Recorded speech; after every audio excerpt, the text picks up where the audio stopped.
is what allows the municipality to obtain the approvals we need under the Environmental Protection Act.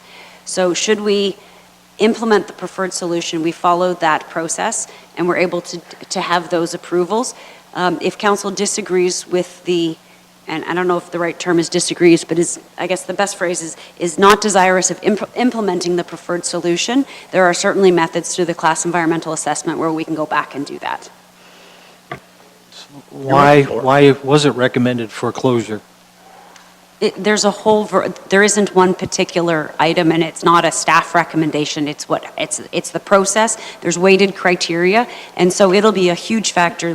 We consider things like economics, social implications, environmental implications, et cetera. They all have different weighting criteria as well as costs, value, traffic flow, traffic patterns, et cetera. It's all considered into that, and when it all goes into the weighting criteria, it comes out as the preferred solution is not to replace the structure. So there isn't one particular item that says this is why we're recommending it. It's a whole function of all of the items. And would the 900,000 still be valid number?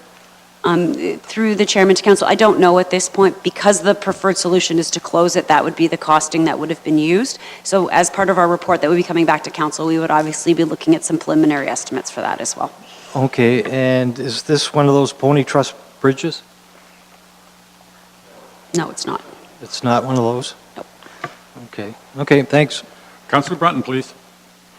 Thank you, Mr. Chairman. Through you to Lee. Lee, who did the EA?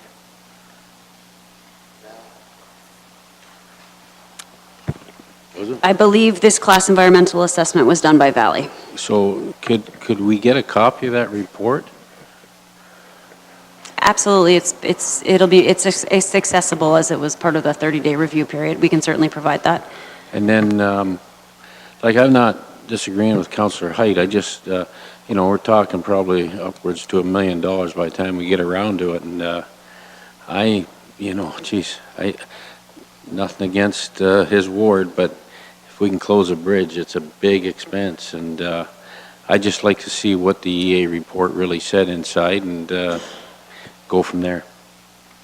Okay. Through the chairman to council, what we can do is we can bring the class environmental assessment, we can make that available at the same time the report's available, so you'll have all the information at the same time. Thank you. Any further speakers? Seeing none, all in favor of the motion? Motion is carried. All right, bringing us to, that's done. Let me turn the page, see where we're going here. That brings us to,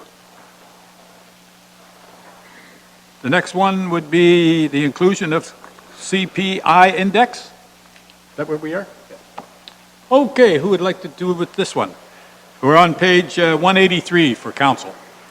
Thank you, Mr. Chairman. The county is currently seeking proposals for monitoring and reporting program related to 5 closed landfill sites and 2 stormwater ponds. Staff by this report is seeking council's approval to use a consumer price index to adjust the rates each year for the term of the contract. Staff is recommending that the identified price index model be approved, and I'm happy to answer any questions. Do we have questions? Councillor Height. Was this a consent item, Mr. Chair? Consent? I'll move the recommendation in the report. I don't think we ever have consent in this council. All right, so we have a motion that has been moved by Councillor Height. Do I have a seconder? I seconded by Councillor Geisens. Are there any questions? Seeing none, all in favor? Thank you for that consent. All right, that brings us to, I believe, the next report, which is found on page 187, application for a taxi owner license. Who would be doing that report? Oh, that would be the clerk himself. Thank you, Mr. Chair. This report is before you. It's a fairly standard report. We're supporting it. We didn't get any feedback from any of the other taxi companies. We did the full circulation, and obviously we're very supportive because it's an accessible taxi cab, which is something that is in short supply here. So we'd strongly recommend committee adopt it. Mayor Luke. Mr. Chair, how can you find any fault in asking for a license to provide the first accessible taxi to our ratepayers. I'll move this recommendation. We have a motion on the floor moved by Mayor Luke. Do I have a seconder? Seconded by Councillor Height. Any discussion? Councillor Black. Yeah, just where will they be located? I don't know if I saw that in the report or not. I believe that they're going to be based near the Ward 3. So is there a location? Like, is it a commercial, like in it's downtown Delhi, or?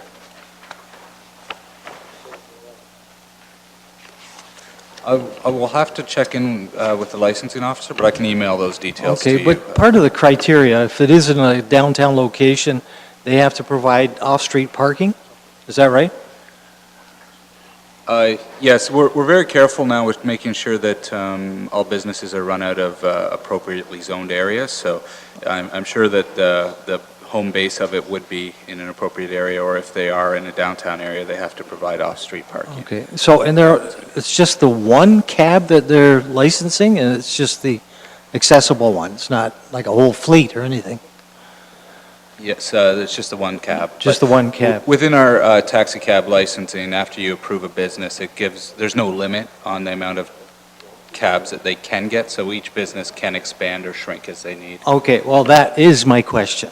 So, they can have as many cabs as they want? So, Through you, Mr. Chair.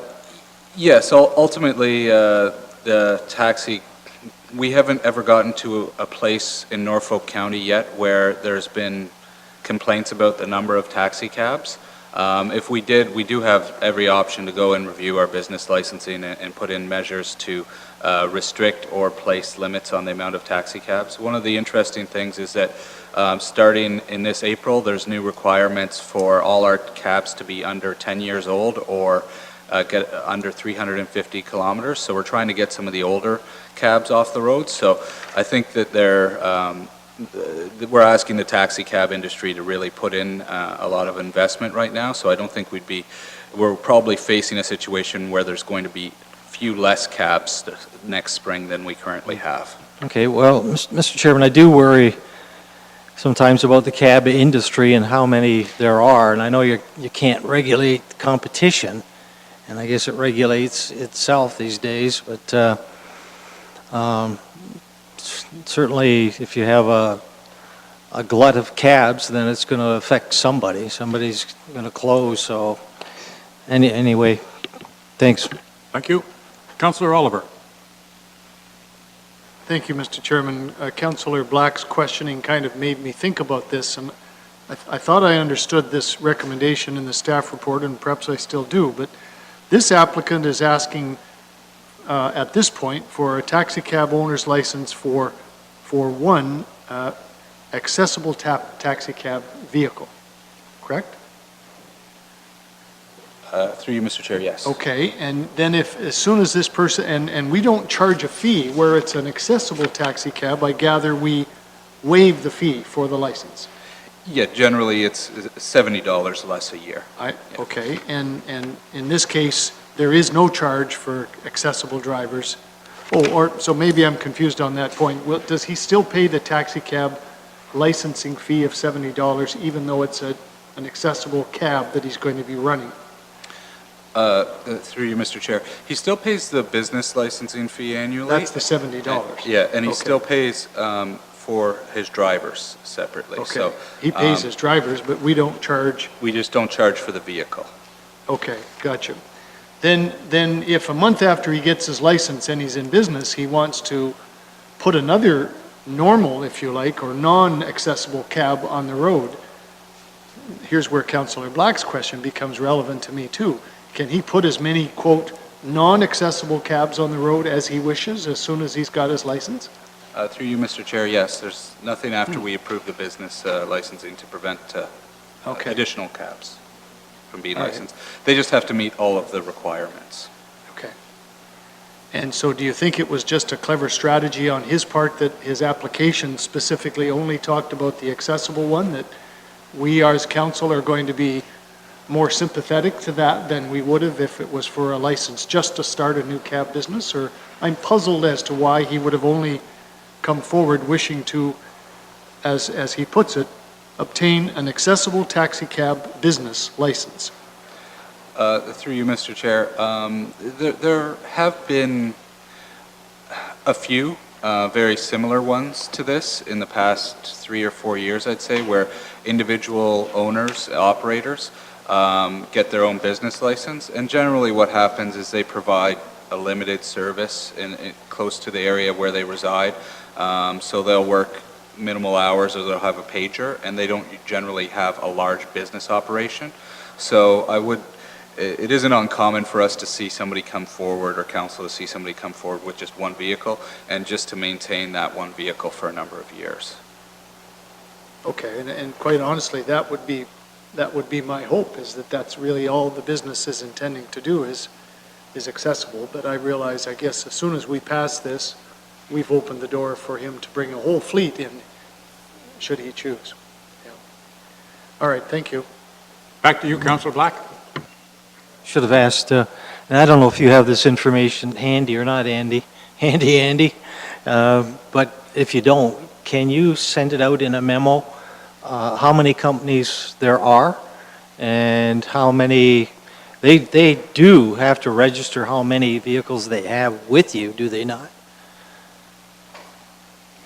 Through you, Mr. Chair, yes, we keep, statistics on all of them, so we can provide you some of the numbers on there. If you could, where they're located, like how many in Simcoe, how many operate in Dover, how many in Delhi? And another question, I haven't heard too much about Uber in this area. Is that something that we should be considering? Through you, Mr. Chair.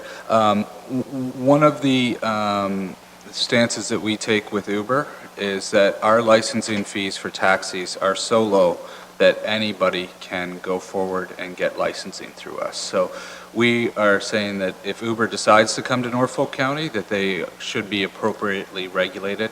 And the reason for that is just primarily we want to make sure that we get criminal records checks on people. We want to make sure that people aren't getting overcharged or anything like that. So we aren't a large municipality where we would be saying charging people $500 or $600 annually for their taxi driver's license. So there's nothing that's unattainable coming to Norfolk County. Thank you. Thank you very much. And just before I put the question, I do agree with Councillor Oliver.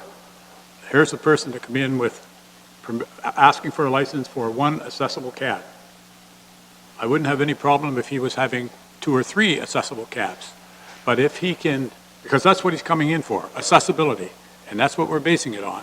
And then all of a sudden he can go into, branch out and become in competition with the other taxi cabs. It seems strange, I'll put it like that. All in favor? Motion is carried. Okay, let's go on here with our agenda, and I think we are finally at motions. Do we have any motions before us? Seeing none. Do we have any notices of motion before us? Councillor Black. Mr. Chairman, I have placed 2 notices of motions in front of all the councillors and staff. That's all we have to do? Just receive them? So you have the motions, and they'll be dealt with next week, I guess. 2 weeks. Through you, Councillor Wills, I wasn't sure if you wanted to deal with them on the 14th as notices, or if you wanted to deal with them on the 21st, but it's as well up to you. What do you think is best?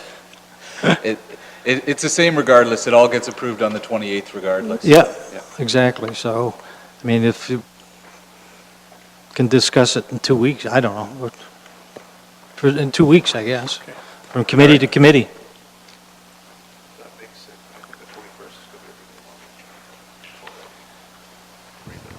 Through you, Mr. Chair, the county manager is right. We currently have over 16 staff reports for the 21st. So And there's always a couple extra that pop out of the woodwork. And so perhaps having them as a notice next week might be the most appropriate. And next week, we have a somewhat lighter agenda. Maybe there's an opportunity that council might. If it would want to fit address better, that's something. fine by me. Okay, so you'll have that. So next week, Councillor Oliver, you wish to speak, please? I do, Mr. Chairman. I was listening carefully to the last discussion because, as I think my colleagues know, I've had extensive discussions with the clerk over the last week or so about a notice of motion that I intended to bring forward next week on the 14th, and that's why my motion is dated November the 14th, and I was sort of surprised to see Councillor Black's dated the 14th as well, but that's fine. And I'm going to speak to that under other business if I can. I'm not asking to speak about this now, of course, I'm not allowed, but I do want to seek clarification under other business on this particular topic, so thank you. So you're going to bring it forth under other business? Yes. Okay, is that all right? Okay, you're allowed. I can't do that right now because I've got Councillor Height, who was next, and then you. Councillor Height. Thank you, Mr. Chair. I guess I spoke with the general manager of the Conservation Authority earlier about this because this letter went out as a confidential letter to the Board of Directors from the LPRCA. And I do see at the bottom it was CC, County of Norfolk, yet I don't think any of us councillors received a copy other than Councillor Black, and that came in on his personal email because that was forwarded from his personal email to our emails. And I'm just wondering, how does one get a confidential email out into the public and then bring it into a notice of motion? I can't speak to that. Did we receive a copy of this letter where it says CC, County of Norfolk? Did you receive it? Did you? To the best of our knowledge, according to the county manager and the clerk, he does not think so. So confidential is just, that's it, Mr. Chair. Okay? Councillor Black. I think it's important that these two notices of motion coincide with Councillor Oliver's. Okay, so that's how I would like to bring it forward. So if his is coming up on the 14th, I want these to be on the 14th. Is that the date? I don't know. Councillor Oliver is going to speak in a minute. So you want to relinquish the floor now? Well, through you to Andy.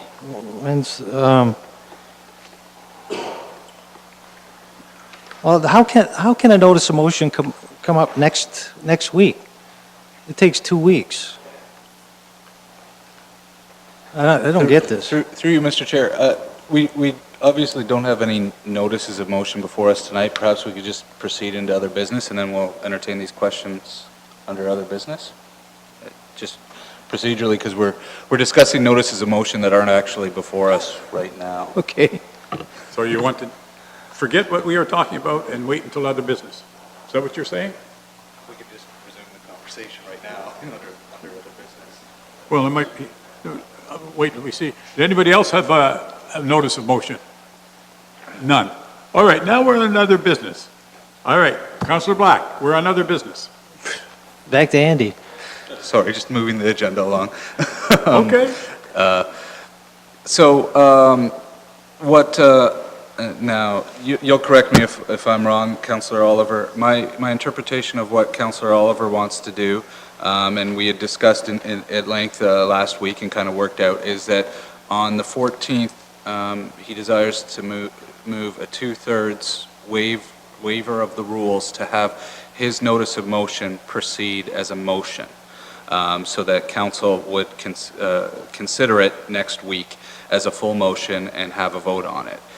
So it's not skipping the notice of motion process, it's just waiving the rules to have council consider it next week. And that'll be a 2/3 majority vote of council of whether or not to consider and debate his motion. And obviously, if you have two motions that you're putting on, council notices a motion that you're putting on council next week, you could also attempt to waive the rules of order and have them considered at the same meeting. Seems highly irregular, but I think they sort of go together. Now, just so clarification, if Councillor Oliver needs two-thirds majority for us to consider his notice of motion, does Councillor Black also need two-thirds majority? So we're treating both the same. So you understand that? Yeah? And you certainly understand it, Councillor Oliver. Go ahead, please. I'm not talking now about Councillor Black's, I'm talking about yours. Well, thank you, Mr. Chairman, and yes, I know you are, but I guess Councillor Black has put these other two motions in front of council and committee this evening, so obviously we're having to deal with this. Council members will recall that 2 weeks ago, I attempted to get the matter of council providing direction to our solicitor regarding the upcoming OMB hearing on the agenda, and I respected the mayor's decision that it was out of order and that I or someone would have had to challenge the chair in order to have it discussed that night, and I didn't feel that was necessary or appropriate. Subsequent to that, I have been dealing with the clerk at length as to how, through whatever legal process we can or procedurally correct process we can, that council can, when we meet with our solicitor in 2 weeks to give him direction, that we will be able to do so freely in camera, which I believe is council's right. But in order for us to do that, the motion that I had wanted to get in front of us had to be delayed conceivably until this evening, in which case the clerk told me it couldn't be talked about until 2 weeks hence, and which would have been the day of meeting with the county solicitor, which I think would have been inappropriate. So for that reason, I agreed to defer it to the 14th with the intent of asking council, as the clerk has pointed out, to waive the rules regarding notice of motion and allow council to discuss the motion that I will be putting forward that evening. Should council agree to waive the rules, and should we then be able to debate the motion that I'm putting forward that evening, it will pass or fail on its merits, and then we'll all go away happy. But it's very, very important, I think, on that particular motion, and I would suggest it is time sensitive, and I appreciate Councillor Black's. I don't believe his motions are time sensitive in the same way that this one is, with November the 21st looming in front of us. That's why I was intending to do what I was going to do. It would have only been one motion. It could have been dealt with, and we would have gone on. What Councillor Black has put forward this evening does complicate that, in my opinion, but that's up to him, of course, and that's up to the clerk and the mayor. But that is my intention, Mr. Chair. Next Thank you. Tuesday evening. All right. Just before I go to you, Councillor Black, and I certainly see you, are there any questions to what anybody wish to question Councillor Oliver and what he has said that you're not quite sure? Not you. Anybody else? All right, seeing none, now you're on, Councillor Black. Well, and I disagree with Councillor Oliver. That's all right. It's his opinion that his issues are more important than my notices of motion. They are important, and they go hand in hand with his. They are very important. And Councillor Height has said that this document was confidential. There's nothing confidential about that document at all. Nothing written on there that says it is confidential. And in fact, it was copied to Norfolk County. It's a public document.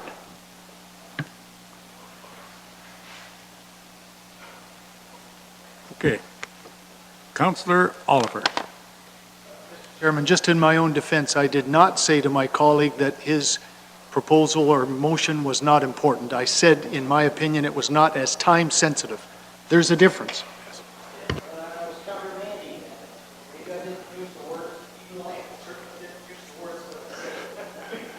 Okay. All right, council, what do you as a council wish to do? We have 2 items here. What do you wish to do with these items? Councillor Brunton, you were on. Question is, this letter that I did receive, and it's the letter from Mr. Evaniski from the ministry. Why did we, it was confidential. It came through us on at the LPRCA board, and my understanding, we're going to deal with that at a later date. Am I correct? Can somebody answer that for me? They are, M&R is coming down to talk to the Conservation Authority and all of us to explain what the letter says. And when will that be? I have no idea. We didn't find out yet. Supposed to come, but I haven't heard a date yet. Well, I assume it would be at our next, possibly at our next board meeting. That'll be in December. Correct? Okay, thank you, Mr. Chairman. I'm kind of wondering why this is even on here, but, and I'm not disputing what Councillor Black or Councillor Oliver are saying. When I read it, I had it emailed to me and I thought it was all confidential. Now it obviously isn't, so thank you. Councillor Height. Mr. Chair, these are notices of motion. Why are we discussing these right now? Let's move on. They're here for notification and no other reason. Let's get on with the show and go to other business and let's get out of here. We were making great time up until we stalled. Okay. Councillor Height, may I say thank you very much. I've checked with the clerk and he said that that's okay. So we're moving on to other business. And these are both notices of motion, which we will deal with next week. Amen. There'll still be notices next week. Or there'll be notice and we'll deal with them or whatever. Okay, other business. Councillor Sonnenberg, you're my favorite guy. Councillor Height. I'm not your favorite guy, Mr. Chair. So, go ahead, buddy. As many of you are aware, I was gone. I was in Europe for a couple weeks, so I'll just let my constituents know I'll be in the office tomorrow and returning the umpteen phone calls that I'm sure are waiting on my voicemail. I did try my best to keep up with the emails, but one of the things I found out, Mr. Chair, and remember the last week before I left, we had to, I forget, the health services needed someone to fight the alcohol problem while the province wants to sell more alcohol. I know you're going to think I'm crazy, Mr. Chair, but there were people in Europe that walked around with beer. And they were drinking it in the streets, Mr. Chair. It was crazy. That's the last time you're going to go to Europe. Yeah, well, it gets worse, Mr. Chair. They were even smoking on patios. And they looked like they were in fairly good shape because you had to walk everywhere, or a lot of people did at any rate. And I even walked by a bar, and I know you're going to say, stop right now, Councillor Height, you're fibbing to us, but people smoked in that bar. So, of course, I had to check it out. And if you were a non-smoker, you did have the choice. You didn't have to go in. But I had to see it because, I can't remember how long it's been. And the thing in there, they didn't sell food. So they were allowed to smoke. And like I said, if you didn't have to go in there. Unlike Ontario, if we have something like that, you must have to go in there or something because we can't allow it because that's what our nanny says. You know, November 11th, Mr. Chair, you know, True North strong and free. True North strong and with many, many guidelines. And, you know, it's very unfortunate that that freedom is taken away in a lot of instances. I'm sure with our vets, they weren't exactly fighting for that when that was what was going on, but that's not the main talk or point of my talk, Mr. Chair, because what I learned was a lot about downtown cores. And I find we as council, we've been here for 3 years now. We're still waiting for a report to come. We do have our own department that we could use. And there's also ideas from council on what we can do to fix downtowns. And when I talk about downtown, I'm talking mostly Simcoe because it's, I'd say, the most broken.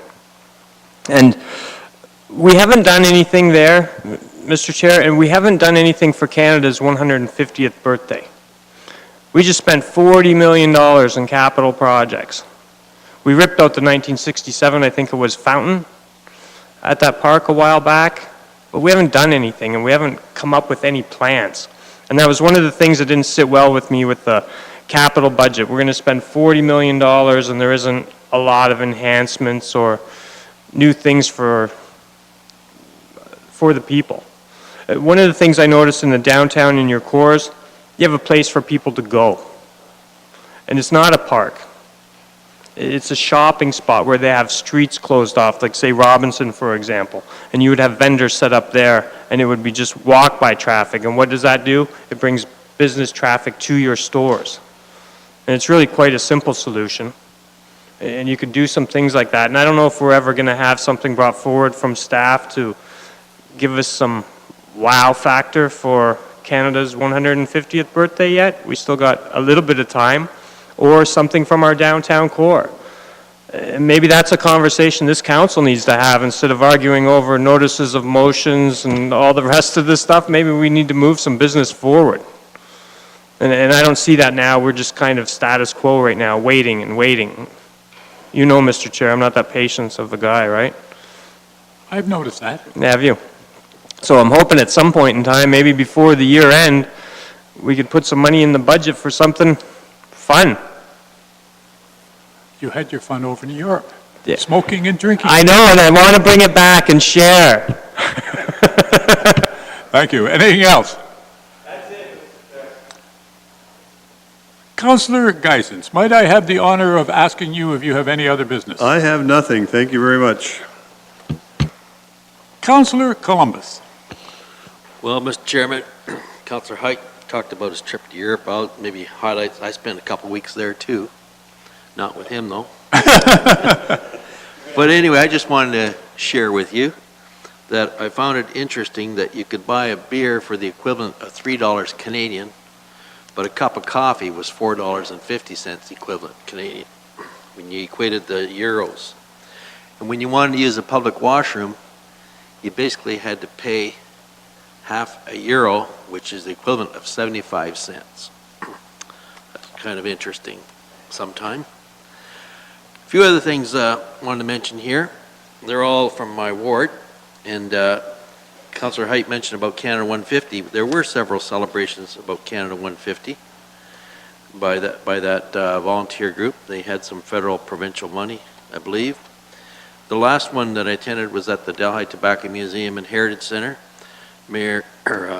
Acting Mayor, Deputy Mayor Oliver was there, and I think some of the councillors were there, Peter Black and Councillor Wells. And this is where the Norfolk County Heritage and Culture Association erected signage going into the community of Delhi, which reads, "We are the world, we are Canadian." And there was a procession to that, and some verbiage went along with that. So those signs are erected, and you might wonder why they occurred in Delhi. It's because the group, the Norfolk Multicultural Heritage Association, actually got started almost 40 years ago in the community of Delhi. They used to have a 2 to 3 day event at one time, but now it's down to a 1-day event every few years. The other thing that happened recently is there was a soft opening of the Delhi Public Library. Some of you have been there, I know, and it is a beautiful looking facility. So far being well used first week.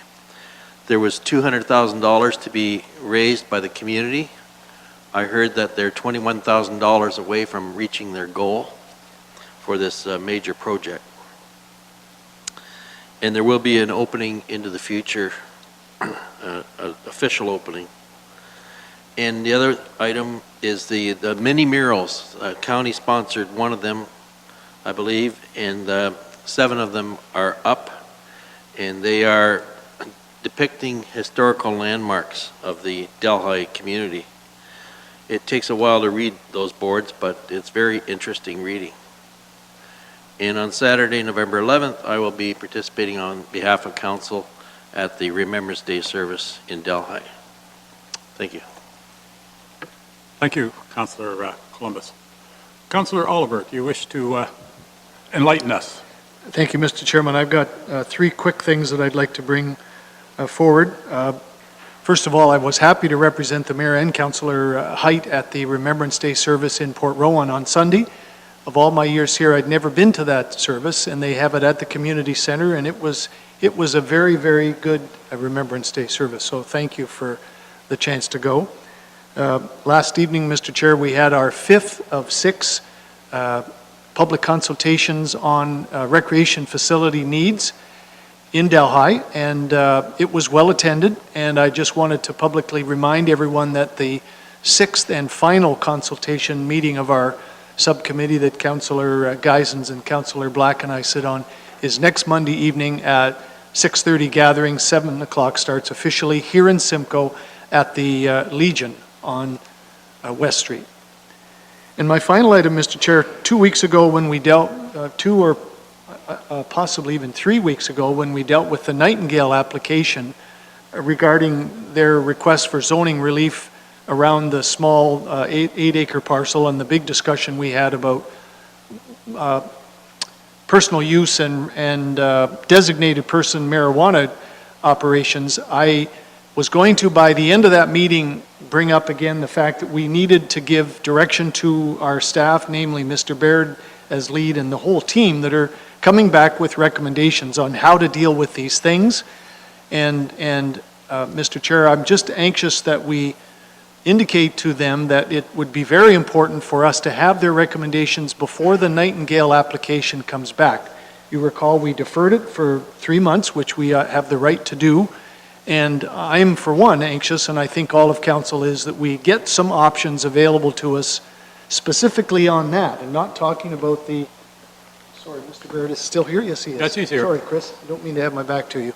But I know they were going to have it as a broader report around, you know, the retail locations and the recreational use things starting next summer, et cetera. But priority one is just how to deal with these personal use medicals. So that's my request. That's my third item, Mr. Chair. Can we somehow stress to the staff that we really do need something back from them in time when the Nightingale application comes back again? You heard that, Mr. Baird? Thanks, Mr. Chair. Staff have assembled a task force, and they're meeting tomorrow morning at 9 a.m. And that's including the OPP and a number of key staff right across your organization. So staff have heard you loud and clear, Councillor Oliver and Council. We know it's a very important issue, and we will do our best to get something back so that you can make informed decisions. Some of the additional items that you had mentioned, Councillor Oliver, with respect to the retail, that's just really come down the pipe recently, as in a week ago, in terms of how retail and that will come together.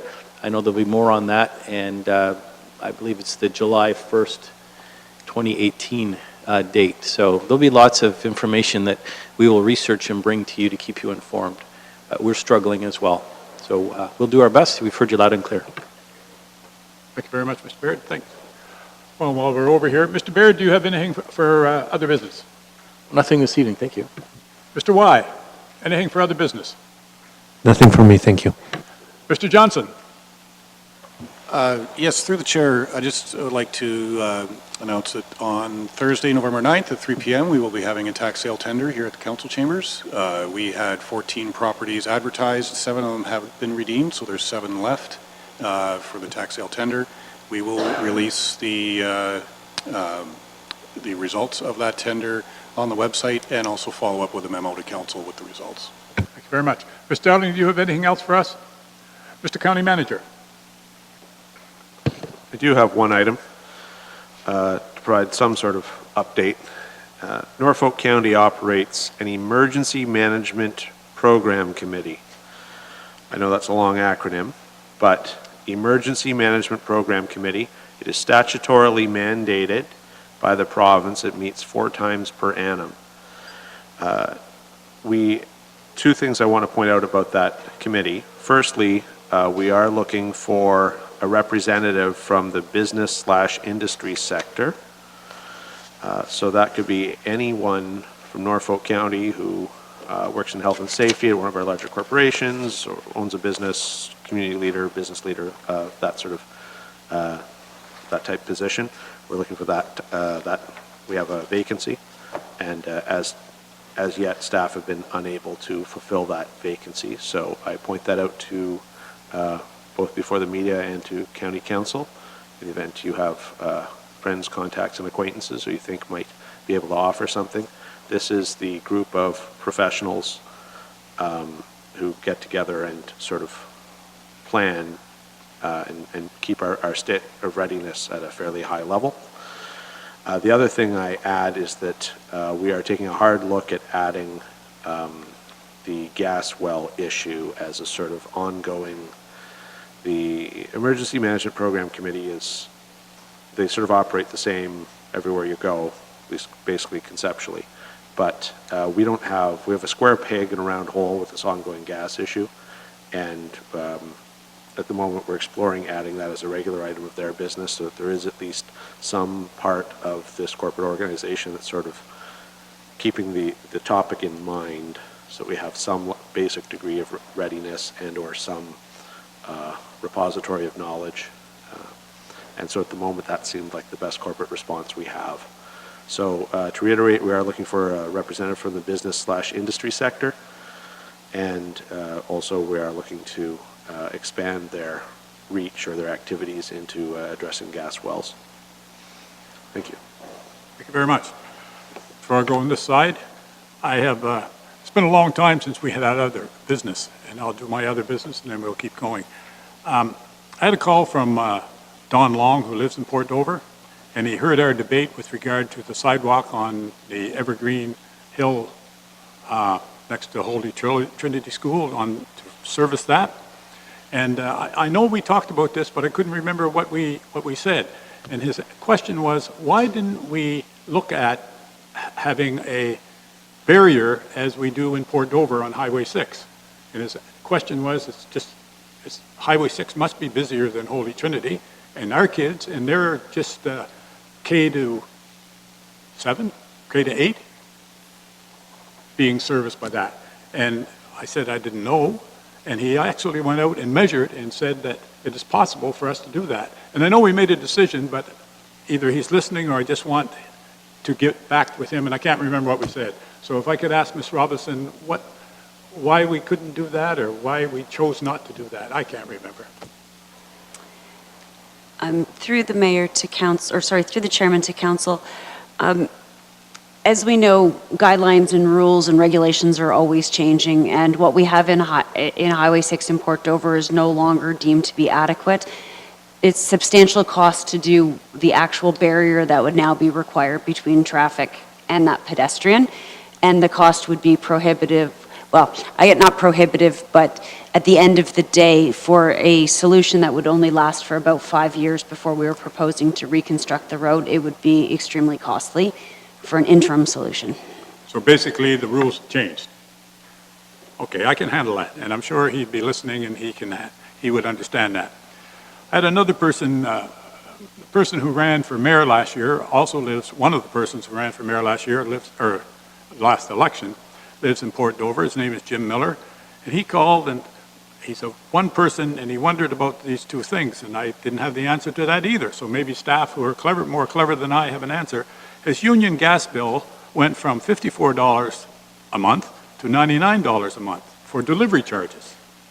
And his water bill, and that's us, went from $53 to $114 per month.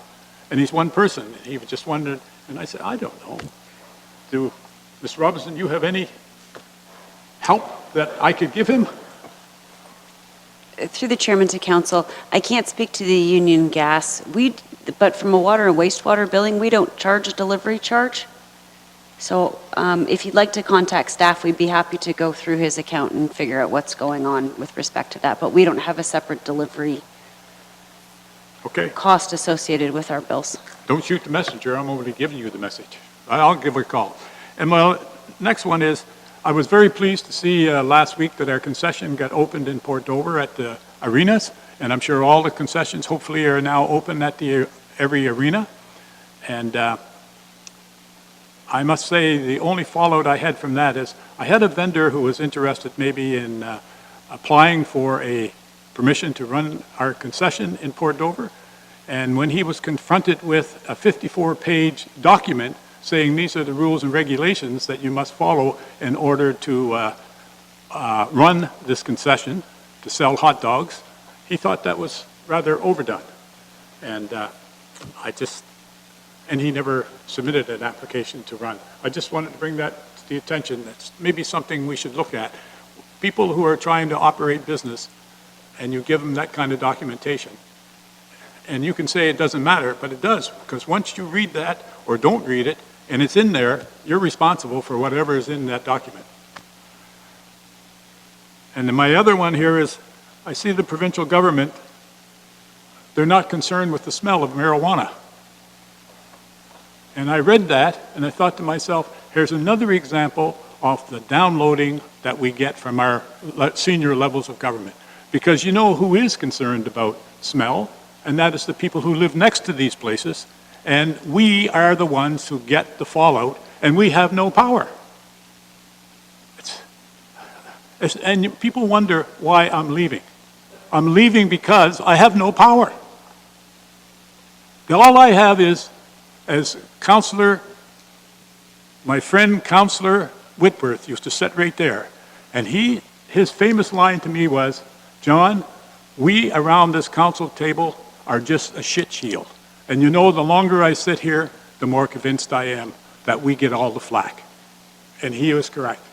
And it's not getting any better. Go ahead. Thank you, Mr. Chair. Hard act to follow.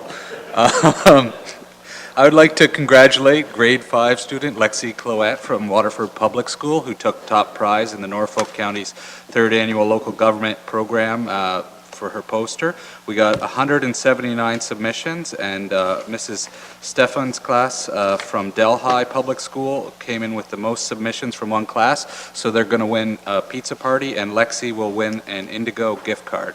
And for anybody who's seen my office, you know I really do appreciate kids' artwork, so there was some great submissions this year, and we really appreciated it.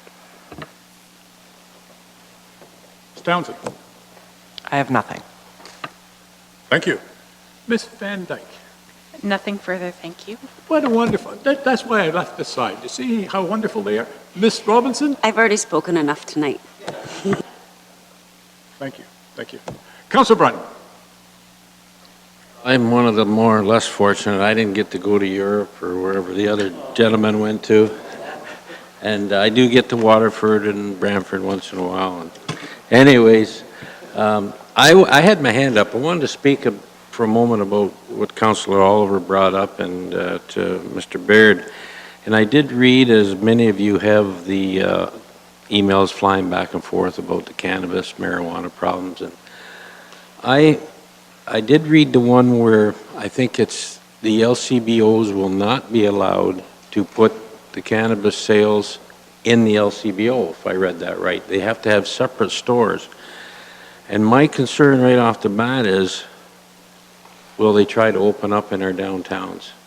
And I got thinking about that, and I don't know, maybe through you, Mr. Chairman, to Chris, I think that's the last thing we need. I mean, we managed to get rid of the strip clubs out of the downtown.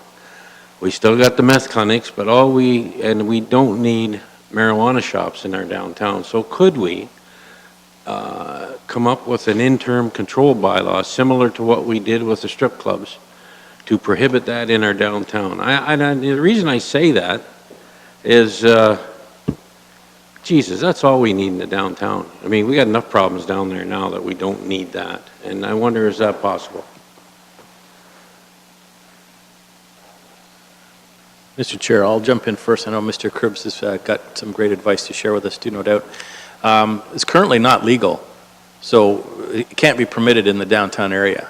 Wow. However, and in theory, after July 2018, it will be. That's right. We can't necessarily do an interim control bylaw. We've already pulled that trigger. We've used that for the adult entertainment. So we cannot implement another interim control bylaw at this time. We can't? We can't, but we cannot. But this, again, this is part of what this joint task force that we put together is going to be working on, is not only the current problems, the odor issues, the ability to regulate through the zoning bylaw, the growing, but the retail piece is going to be on our radar as well. So we'll be using likely the early part of 2018 to continue researching that, because we won't be the only downtown that will be affected. It's downtown Ontario, for that matter, or downtown Canada, because it's a federal issue.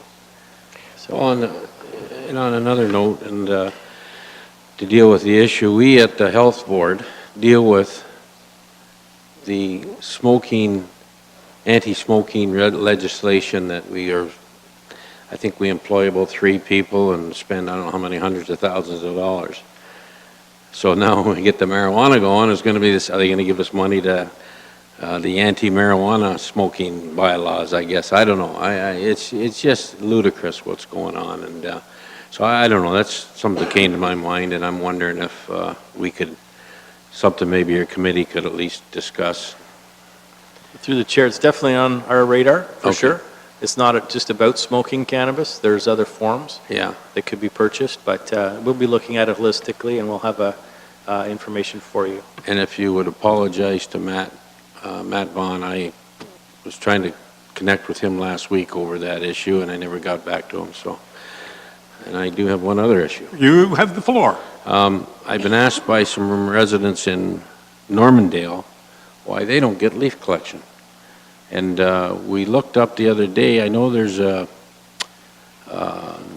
blurb in our little calendar of events that does not show Normandale as an area of collection. And I kind of wondered, what's the difference in Normandale, Turkey Point, Long Point area for leaf collection? Can somebody answer that? I think the mayor would like to answer. Or Lee can, I'm sure, but the answer is that we have 42, 44 hamlets designated in 5 urban areas, and the hamlets do not get leaf pickup. We've had petitions, deputations from Pine Grove, we've had concerns from Port Ryerson, Victoria, Okay. and simply this, or the council of the day decided to have leaf pickup for 5 urban areas only in the county. So it has been debated, and it's been that way since we became Norfolk County.